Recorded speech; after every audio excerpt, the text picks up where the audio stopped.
Hey everybody, Jeff Reinhart here. Video 2, Week 3, LL League Football. Welcome in for 5 games here. 5 games involving Section 2 teams that I didn't hit in Video 1. So a couple of Saturday games here. Quick hitters on these games. Ready? Cocalico at Governor Mifflin. Interesting. Cocalico 1-1. Really got shellacked there in Week 1 against Schuylkill Valley. Gave up 49 points and couldn't get anything going. Bounced back, beat Ephrata in their backyard rivalry game on Monday night, 28-15. Got the running attack going. Anytime you see Cocalico box score and there's 0 passing yards, that means they probably had a pretty good night on the ground, and they did. Starting to pick up some steam there. Kern, Reitenbach, doing some things at fullback, which I know the coach loves. Moser had a couple touchdowns.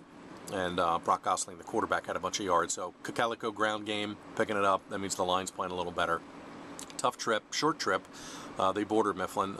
They get the Mustangs. Beat Wilson in Week 1. Big in overtime. That's huge for them. Then they go over to West York, which is a good program traditionally, and they fall 14-0. I don't know how many people saw that score coming, quite frankly. Mifflin turned the ball over 4 times, and the Bulldogs shut them out. So Mifflin, huge step forward Week 1, step back in Week 2. So I'm sure they're scratching their heads. Cocalico's got some momentum now a little bit. Coming off a win. Interesting game. Mifflin won this game last year. Cocalico, don't forget. Next up, Saturday game. LS 2-0 goes to Cedar Cliff. Take on the Colts. Also 2-0. Strange week for those guys. Game rained out Friday at Southwestern. Rescheduled for Sunday. They go over there. They start the game. Lightning and rain, they suspend the game. Cliff goes back on Monday to finish the game. So wild couple of days for the Colts. So I can see why they kind of requested to get a Saturday game here after buses and postponements and all kinds of strange things. So that'll be a Saturday game. LS at Cliff. Cliff, of course, coached by Jim Contafio, former CV and Wilson coach. These guys are pretty stacked. I think I read that they have 16 starters back. Tyler Orris, the quarterback, is quite good. Really good passer. Andrew Ford will also get some snaps. Keep an eye on him. Brenneman is a stud tight end, defensive end kid. He's being recruited by everybody, Adam Brenneman, and he's only a junior, so he's probably going to go play tight end in 2 years at pretty much any school he wants. And keep an eye on Aru, the wideout. A lot of weapons at Cliff.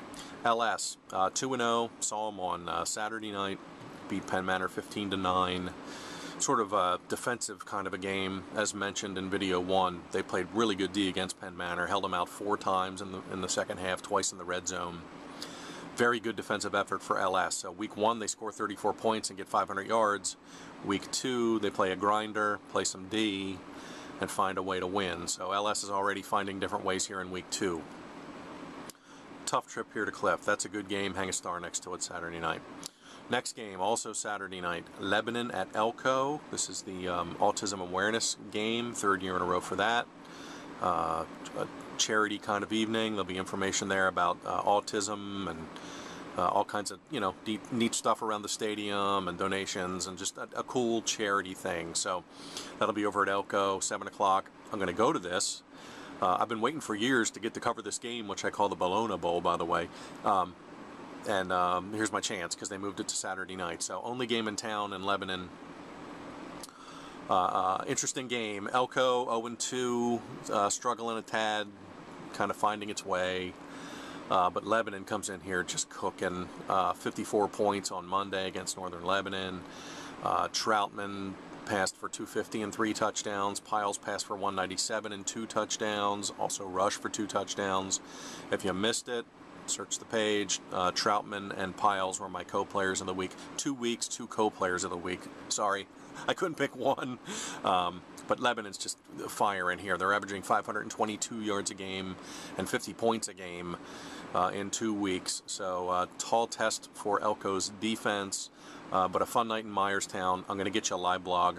Come find me on Saturday night. From Elko, Lebanon and Elko. See if Cedars can go 3-0 for the 2nd year in a row. Next up, Manheim Central, Barons. Enjoy this bus ride to Sealands Grove to take on the Seals. Central coming off a 27-13 loss to Wilson on Monday. After an emotional win over Lower Dauphin in week 1, Central had no rushing attack against Wilson at all. Barons had 12 yards total rushing against Wilson. Did do some good things. Bryant Meyer is a fabulous special teams kid. I think all of his punts were well over 40 yards. He hit 2 field goals, including a 43-yarder. Central led 13-7 in the second half and had the ball, but then coughed it up twice and had a pick and kind of got away from him. But the other thing to watch with Meyer is all of his kickoffs this season, and I've seen him twice, all of his kickoffs this season have gone into the end zone for touchbacks. So Central's making teams go 80 every drive. Sealands Grove, Seals are 0-2. Disturbing story. Just doing some research, and I saw that Sealands Grove had 8 players dismissed from the team for an off-the-field incident.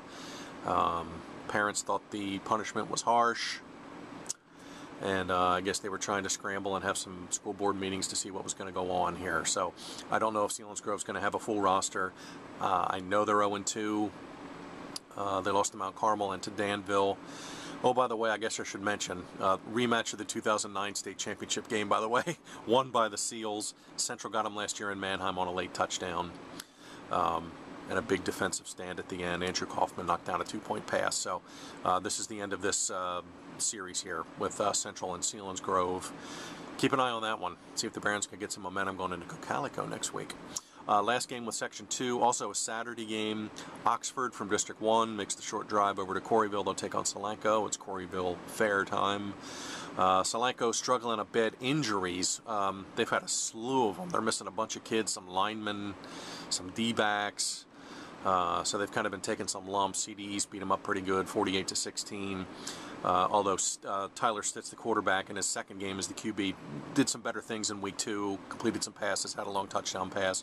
Joe Welk's been amazing. He had 183 yards in week 1, had another big game in week 2. He's up over 230 yards rushing. He had a big long touchdown catch in the CDE's game. Solanco gets a home game here. It's their home opener, and they get Oxford. This is a nice little backyard, non-league kind of rivalry game for those guys. Okay, those are your Section 2 games, video 2. Thank you much. Thank goodness next week it'll just be section games and we can just talk about all LL for the next 7 weeks. Friday night, Catholic McCaskey blog. Saturday night, Lebanon at Elko blog. Take a look for those. Enjoy week 3. Talk to you soon. Thanks.